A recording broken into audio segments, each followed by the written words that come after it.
जय श्री राम। मंगल भवन अमंगल हारी, द्रवहु सुदशरथ अजिर बिहारी। जय सिया राम जय जय सिया राम। दीन दयाल बिरधु संभारी, हरऊ नाथ मम संकट भारी। जय सिया राम जय जय सिया राम। जय सिया राम जय जय हनुमान। हे गरुड़ जी सुनिए, यह कथा पवित्र करने वाली है। दैहिक, दैविक व भौतिक तीनों प्रकार के तापों का तथा जन्म मृत्यु के भय का नाश करने वाली है। श्री रामचंद्र जी के कल्याण में राज्याभिषेक का चरित्र सुनकर मनुष्य वैराग्य और ज्ञान प्राप्त करते हैं, और जो व्यक्ति सकाम भाव से सुनते और गाते हैं वे अनेक प्रकार के सुख और संपत्ति प्राप्त करते हैं। वे संसार में देव दुर्लभ सुखों को भोग कर अंतकाल में श्री राम जी के परम धाम को जाते हैं। इसे जो जीवन मुक्त, विरक्त और विषयी सुनते हैं वे भक्ति, मुक्ति और नवीन संपत्ति प्राप्त करते हैं। हे गरुड़ जी, मैंने अपनी बुद्धि के अनुसार राम कथा का वर्णन किया है, जो जन्म मरण के भय और दुख को हरने वाली है। यह वैराग्य, विवेक और भक्ति को दृढ़ करने वाली है तथा मोह रूपी नदी के पार करने के लिए सुंदर नाव है। अवधपुरी में नित्य नए मंगलोत्सव होते हैं तथा सभी लोग प्रसन्न रहते हैं। श्री राम जी के चरण कमलों में, जिन्हें श्री शिवजी, मुनिगण और ब्रह्मा जी भी नमस्कार करते हैं, सबकी नित्य नवीन प्रीति है। भिक्षुकों को अनेक प्रकार के वस्त्र आभूषण पहनाए गए और ब्राह्मणों को नाना प्रकार के दान मिले। सब वानर ब्रह्मानंद में मग्न थे। प्रभु के चरणों में सबका प्रेम था। इस प्रकार दिन बीतते गए और 6 महीने बीत गए। उन्हें तब अपने घर ही भूल गए। उन्हें स्वप्न में भी घर की वैसी ही सुध नहीं आती जैसे संतों के मन में दूसरे से द्रोह करने की बात कभी नहीं आती। तब श्री रघुनाथ जी ने सब मित्रों को अपने पास बुलाया तो सबने आकर आदर सहित सिर नवाया। बड़े प्रेम से श्री राम जी ने उन्हें अपने पास बैठाया और भक्तों को सुख देने वाले अति कोमल वचन बोले। तुम लोगों ने मेरी बड़ी सेवा की है, मैं तुम्हारे मुंह पर तुम्हारी बड़ाई कैसे करूं। मेरे लाभ के लिए तुम लोगों ने अपने घरों तथा सब प्रकार के सुखों को त्याग दिया, इसलिए तुम मुझे अत्यंत प्रिय लग रहे हो। छोटे भाई, राज्य, संपत्ति, जानकी, अपना शरीर, घर, कुटुंब और मित्र, ये सब मुझे प्रिय हैं, परंतु तुम्हारे समान नहीं। मैं झूठ नहीं कहता, यह मेरा स्वभाव है। सेवक सभी को प्यारे लगते हैं, यह नियम है, पर मुझे तो दास पर विशेष प्रेम है। हे मित्रों, अब सब लोग घर जाओ, वहाँ नियम पूर्वक मुझे भजते रहना।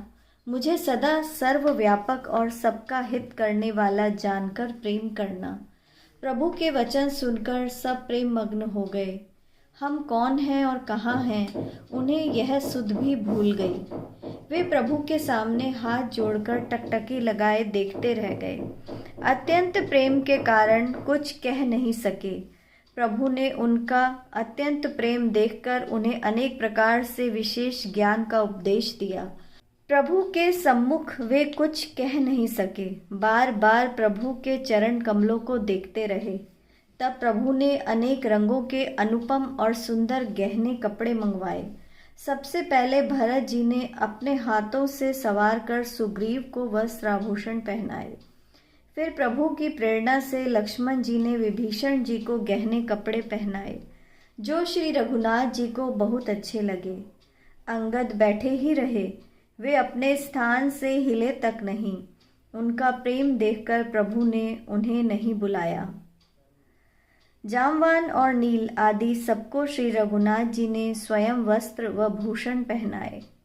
वे सब अपने हृदयों में श्री रामचंद्र जी के रूप को धारण करके तथा उनके चरण कमलों में मस्तक नवाकर चल दिए। तब अंगद सिर नवाकर, नेत्रों में जल भरकर और हाथ जोड़कर अति विनम्र तथा मधुर वचन बोले। हे सर्वज्ञ, हे कृपा और सुख के सागर, हे दीनों पर दया करने वाले, हे दुखियों के बंधु, सुनिए। हे नाथ, मरते समय मेरा पिता बाली मुझे आपकी गोद में डाल गया था, अतः हे भक्तों के अधिकारी, अपना शरण वादा याद करके मुझे मत छोड़िए। मेरे तो स्वामी, गुरु, पिता और माता सब कुछ आप ही हैं। आपके चरण कमलों को छोड़कर मैं कहाँ जाऊँ? हे महाराज, आप ही विचार कर कहिए, आपको छोड़कर घर में मेरा क्या काम है? हे नाथ, ज्ञान, बुद्धि और बल से हीन मुझ बालक तथा सेवक को अपनी शरण में रखिए। मैं विनय कर सेवा करूँगा और आपके चरणों को देख देख कर भव सागर से तर जाऊँगा। यह कहकर वे श्री राम जी के चरणों में गिर पड़े और बोले, हे प्रभु, मेरी रक्षा कीजिए और यह मत कहिए कि तू घर जा। अंगद के विनम्र वचन सुनकर प्रभु श्री रघुनाथ जी ने उनको उठाकर हृदय से लगा लिया। प्रभु के नेत्रों में प्रेमाश्रु भर आए। तब भगवान ने अपने हृदय की माला, वस्त्र और रत्नों के आभूषण बाली पुत्र अंगद को पहनाकर तथा अनेक प्रकार से समझाकर उसे विदा किया। भगत की करनी को याद करके शत्रुघ्न जी और लक्ष्मण जी सहित भरत जी उन्हें पहुंचाने चले। अंगद के हृदय में बहुत अधिक प्रेम था। वे मुड़ मुड़कर श्री राम जी की ओर देखते जा रहे थे और बार बार दंडवत प्रणाम कर रहे थे। मन में सोच रहे थे कि श्री राम जी मुझे रहने को कह दें। वे श्री राम जी के देखने की, बोलने की, चलने की तथा हंसकर मिलने की रीति को याद कर करके दुखी हो रहे थे, किंतु फिर भी प्रभु का रुख देखकर अनेक विनम्र वचन कहकर तथा हृदय में चरणों को धारण करके वे चले। अत्यंत आदरपूर्वक वानरों को पहुंचाकर भाइयों सहित भरत जी लौट आए। तब हनुमान जी ने सुग्रीव के चरण पकड़कर अनेक प्रकार से विनती की और कहा, हे देव, 10 दिन के बाद श्री रघुनाथ जी के चरणों की सेवा करके मैं आकर आपके चरणों के दर्शन करूँगा। सुग्रीव बोले, हे पवन कुमार, तुम पुण्य राशि हो जो प्रभु ने तुम्हें अपनी सेवा में रख लिया। कृपा धाम श्री राम जी की सेवा करो। तब शेष वानर चल पड़े। अंगद ने कहा, हे हनुमान, सुनो, मैं तुमसे हाथ जोड़कर कहता हूँ, प्रभु से मेरी दंडवत कहना और बार बार मेरी याद दिलाते रहना। ऐसा कहकर बाली पुत्र अंगद चले। हनुमान जी लौट आए और आकर प्रभु से उनका प्रेम वर्णन किया, जिसे सुनकर भगवान प्रेम मग्न हो गए। काकभुजंडी जी कहते हैं, हे गरुड़ जी, श्री राम का चित्त वृक्ष से भी अत्यंत कठोर और फूल से भी अत्यंत कोमल है, उसे कौन समझ सकता है। मंगल भवन अमंगल हारी, द्रवहु सुदशरथ अजिर बिहारी।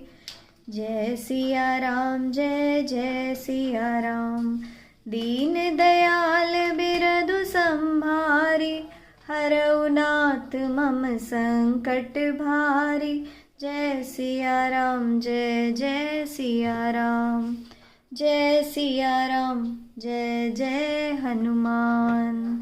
जय श्री राम।